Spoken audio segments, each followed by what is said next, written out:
Si je dérègle mon appareil et que je demande à ma grand-mère de s'en servir pour faire une photo, voici ce qu'elle obtiendra.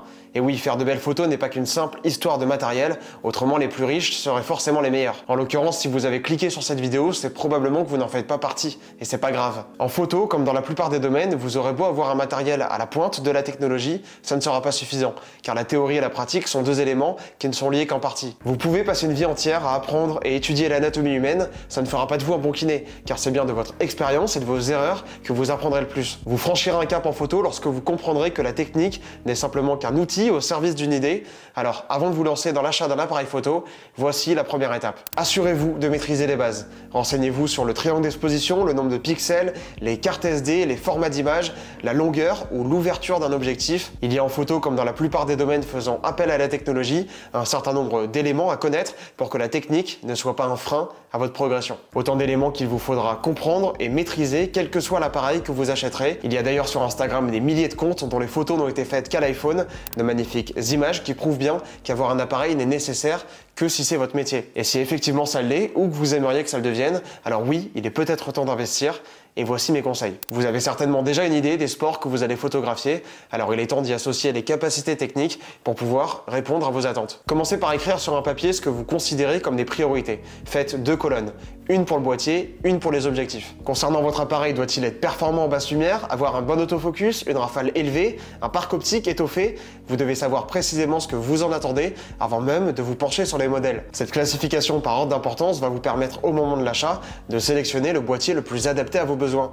Et maintenant que vous avez fait ce travail pour l'appareil, reste à en faire de même pour les objectifs. Là encore, tout est question de priorité, en fonction des sports qui vous intéressent et des conditions de lumière dans lesquelles vous allez shooter. Préférez-vous être polyvalent en achetant des téléobjectifs, quitte à avoir de moins bonnes ouvertures, ou au contraire, allez-vous privilégier l'achat d'optiques plus coûteuses avec de meilleures ouvertures, mais dont le rendu sera certainement meilleur? Avez-vous impérativement besoin de couvrir une large plage focale ou pouvez-vous vous satisfaire d'un bon 24-70 de 8?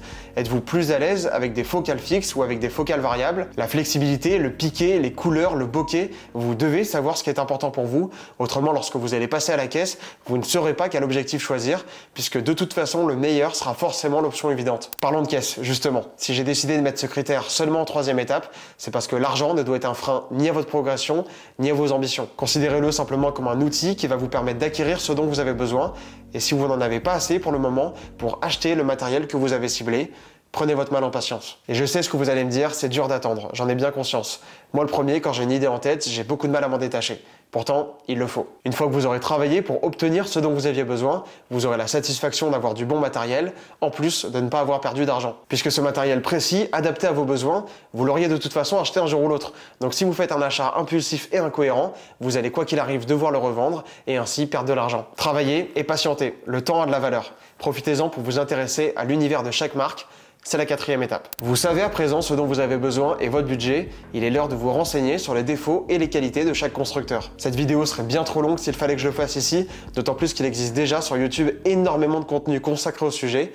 Il ne tient qu'à vous d'aller les découvrir et de vous faire votre propre opinion. L'offre sur le marché n'a jamais été aussi riche tant la quantité de nouvelles technologies a augmenté ces dernières années. Chez Sony, Canon, Nikon ou Fuji, vous trouverez forcément votre bonheur. Le choix de la marque est une étape souvent négligée ou biaisée par le marketing et pour les boîtiers comme les objectifs, je vous invite à les essayer avant de les acheter. Je pense qu'on a couvert une bonne partie des conseils que j'ai à vous donner concernant le choix de votre matériel.